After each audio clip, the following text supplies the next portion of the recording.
Welcome to the Growing in Grace podcast, where you can listen in on some casual conversation about the good news of Jesus without all of the inconsistent religious double talk.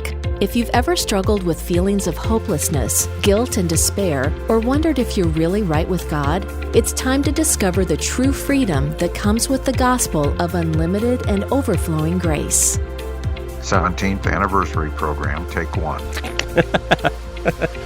Here we go. There, Mike Kapler with Joel Brueseke. Joel, can you believe it's been 17 years? We've been doing this weekly podcast of growing in God's grace. One more year and we're an adult. Yes. We can start eating solid food. Yeah, really. We can vote as a podcast. Are you able to do that now, by the way? I meant to ask you before we came on. Yeah, I'm doing well. I was sick for a week or so, and I am doing much better. Although I started a new job, and I went from being sedentary for about 8 days, and then I started a job where I do about 17,000 steps a day. and I push and pull large carts throughout part of the day. So yeah, it's taken me some time to get used to that, but my body is worn right now. But anyway, yeah, doing well. But yeah, 17 years. I mean, we've always said this. I mean, I've always said it. Like, who would have thought that we would have gone from where we were 17 years ago on the Growing in Grace podcast to doing this thing for 17 years. And I've shared this many times. I'm not a talkative person. I fool a lot of people with this podcast because when we get going here, I really do like to talk about this stuff. But I'm really not what a person would consider a conversationalist. I'm not really, not that I don't like people. I'm not antisocial. I'm a pretty quiet person. Don't necessarily like talking. And here I ended up in radio for 11 and a half years, being on the radio, working with you, of course. That started way back in the 90s. And then that led to you and me meeting each other and talking about all this grace stuff. You shared some things with me. And then we've done this podcast now for 17 years. And it's just the work of God that's the only way that I can really describe it. Because the way that God works, there's that saying, God doesn't call the qualified, he qualifies the called. It's like, I'm not qualified to do this. When I survey my own life, when I think about who I am, my likes and dislikes, how I'm built, I'm not a talker, like I said. This isn't me, so to speak, but it's Christ in me. It's God in me who is doing this thing. And so that is how this thing has been sustained for 17 years, along with you and God working in your life too, Cap. And I know your story and how we merged together. We can maybe share some of that. I don't know. We don't really have a format for today. We're just reminiscing, talking about the 17 years history of this podcast. And I don't know. We'll see what ends up coming out of our mouth. Yeah, we were talking about how when we started this thing, it's not like we had an outline or a detailed plan, a business plan, or any of that. It was just somebody asked us if we would do something, and we just kind of did it. And when you look back on things like that, not that there's anything wrong with planning. Right. We could have had this program more scripted, more prepared instead of spontaneous and just talking off the cuff. But this is just the way it developed and evolved. And so there's a variety of different ways that people can do things. I mean, maybe we would be more effective communicators if we had everything written out, because Joel and we both kind of like to write things sometimes. It gives you a chance to gather your thoughts and say things the way you want to say them. But there's also something to be said about just talking from the heart, back and forth, the way that we do. It's kind of just a cool thing to do, to be real, to be authentic. So there's a different ways to approach different things. But you can look back on it, Joel, and realize, and I'll bet a lot of our listeners could testify to this, that you've done some things, and you look back on it later, and you realize that the hand of God orchestrating certain things in a way that you may not have even realized it at the time. I mean, even when we came up with the name for the program, I can remember exactly, I think, where I was sitting in my little radio office. You were at home at the time, and we were talking on the phone. as we were getting ready to maybe try to do this, which neither one of us was probably all that comfortable with. We probably felt terribly underqualified and maybe a little nervous about the unknown of doing what we now call a podcast. But even coming up with the title, I think it just all happened so fast. And growing in grace, I think I just threw out to you, hey, Peter said this, growing in the grace and the knowledge of the Lord Jesus Christ. What do you think about naming the program this? And then Joel got together on his techie side of things. The internet was still, something we were learning more about back at that time. It had been around for a little while, but Joel just kind of splashed in there and started doing things to get stuff ready for getting it on the web, coming up with a logo for the Growing in Grace title name. I mean, this was never meant to be a donation-based ministry or any kind of a money-making ministry. We just did it out of the goodness of our hearts to share the excitement of what we had individually and collectively experienced about God's grace, which was so very different than many of the things we had learned through religious circles. Yeah, I mean, it was so, it was so, I don't know the word spontaneous, so, not planned. It was something that we just wouldn't have come up with ourselves. It was just a God thing.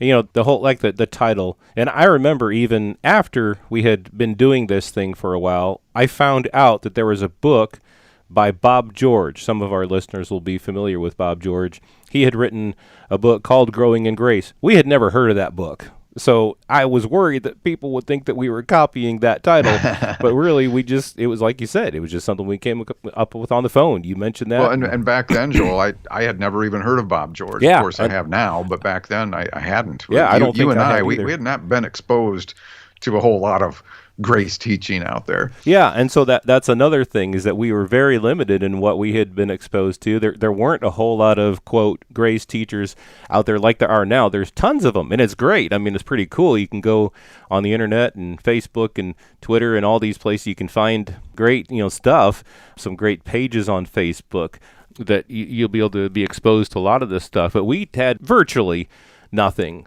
other than we had been part of a small church in our hometown here in Waterloo, Iowa. We'd been part of that church where the pastor had, in the late 90s, mid 90s or so, actually, I guess, had changed what he was teaching. He had come across the grace message, and he was teaching that for an hour every Sunday. We were both, you at first it was you who was there, and then you started sharing that stuff with me when we were at the radio station together. That's how I got connected to it all, and then things kind of took off from there for you and me. And for you and me, it was more of a thing that for about 10 years, about a decade, from the mid-90s to around 2005, which was when this program started, it was just you and me talking things out together. I would go on the internet and share some things in Christian chat rooms, usually opposed by people. But then finally, I found a Grace forum that I was able to share some things on, and that's how somebody said, hey, would you like to do this program on a Grace radio station? And then I didn't want to do it by myself, so that's why I said, hey, what about you? Would you like to do this with me? That's how this started. Again, it was just nothing planned, nothing that we would have come up with ourselves. Then here we are 17 years later this week. The Growing in Grace, what's now is known as a podcast, has been going. And I just think that it's really neat how over the years we've talked about so many different things, but all related basically to the same core message of God's love and grace. And that's really what it's centered about. And wanting to help people to understand it. We know how it has affected our lives. Again, compared to the religion, the legalism that we were both in, you and I both to different extents, but compared to all that, we found the freedom, we found the love of God, we found stability in His grace and in His steadfastness, rather than us trying to all the time trying to eke out this life of performance for God, knowing that it's all based upon Him. And we've been freed up by this, and so we want to share that freedom with other people. And we've heard from many people over the last 17 years, and that's been exciting too, just to know that there are other people out there who have been touched And again, we don't pat ourselves on the back for this because, again, it's a God thing. The whole thing here is a God thing. And so any person's life that has been touched through this podcast has been because of what God has done in and through us, reaching out to other people through us. That's how I see it. And as long as this podcast goes, I mean, I think it's just going to be the same. You know, speaking of hearing from people, this was somebody recently by the name of Stephanie, and she wrote to us and kind of shared her story, ended up later writing a bit of a blog, a review of Clash of the Covenants, and really telling her story in that review in great detail. So she writes to us initially, though, and kind of shares some things about how she had fallen into religious bondage through churchianity and that sort of thing. But she gets to the place where she says, somewhere in there, I discovered your podcast, Growing in Grace. Months later, you mentioned you'd written a book. I am now in the third section of it and have already bought 3 more copies to give away. She says the book doesn't feel like, oh, that's a cool perspective. She says it feels like truth, as if the Holy Spirit himself gave you that insight and you took the time to share it with us. So she went on to say, thank you. I've been listening to all 800 plus episodes of the Growing in Grace podcast. Sometimes I'll go for long walks and just let it run. And so, again, things like that. I've got another one here too, Joel, that I had received some correspondence from a pastor out east in the United States who had mentioned that he had a leadership academy coming up, and he was familiar with the podcast and he became familiar with Clash of the Covenants, the book, and he started asking if he could use the book as what they would be going through in their conference, and even wondered if I would come out there, which I did not do. But I remember responding back to him recently, wondering how things came out with that, because I think it was last fall. And he wrote back and said, our people absolutely love the book. And the book is really it was birthed from the podcast. That's why I mentioned this. But he said, our people absolutely love it. We had about 75 people go through it. We keep copies in our bookstore, and it sells out monthly. We're going to a 200 level class, as well as the 100, and the Covenants book will be the curriculum going forward for every semester. So there's people out there trying to figure out God. And that's an eternal process. We're just here, as Joel said, to try to help people begin to understand some of the basics of the finished work of Jesus Christ. And it's so very different from what most of us have been taught. And I know people mean well, and we're not trying to be just critical when I know sometimes it sounds like we're coming down on the church, and we don't really mean to do that. It might come across that way, and if so, we apologize in advance and hereafter. Yeah.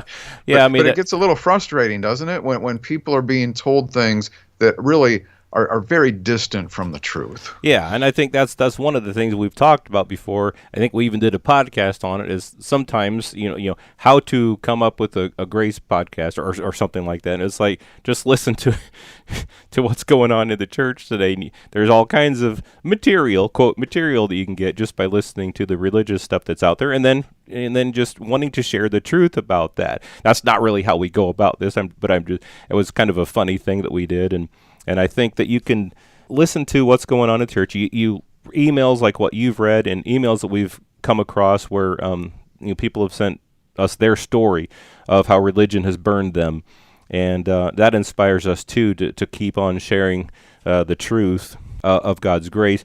Cap, you want to do this for another week? I know we had. You might be noticing that up till now, for 17 years, we have pretty much stuck with 14 minutes per podcast. Every once in a while, we might have gone a little bit longer, 14 and a half or 15 minutes.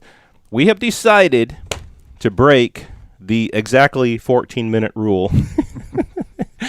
See, what happened was, at first, like I said, we were on an actual online radio station. It needed to be an exact amount of time every week. And then as time went on, some people added us to their own online thing. So we kept it at an exact amount. And that's no longer the case. We still want to keep it, we don't want it to be too long every week, but we've decided that we don't have to stick to that exact 14-minute thing. So, but I still have some more things I think that it'd be fun to share. So maybe let's let's wrap this one up and not to make anybody panic. It's not like we're going to go for a half hour. Right. It'll still be in the 15-minute range. Right. Who knows, Joel? Maybe we'll have a Forrest Gump moment, and we'll only go 12 because that's all we'll have to say about That's that. all I have to say about that. Life is like a box of chocolates. You never know what you're going to get, but hopefully you'll continue to see the consistency of the grace message, the love and grace of God here on the Growing in Grace podcast. So let's share a little bit more next week about our 17 years on Growing in Grace. This has been Growing in Grace with Mike Kapler and Joel Brueseke, heard online through various internet sources around the world each week. Access past programs by visiting growingingrace.org. Share it with a friend and listen again next week for more Growing in Grace.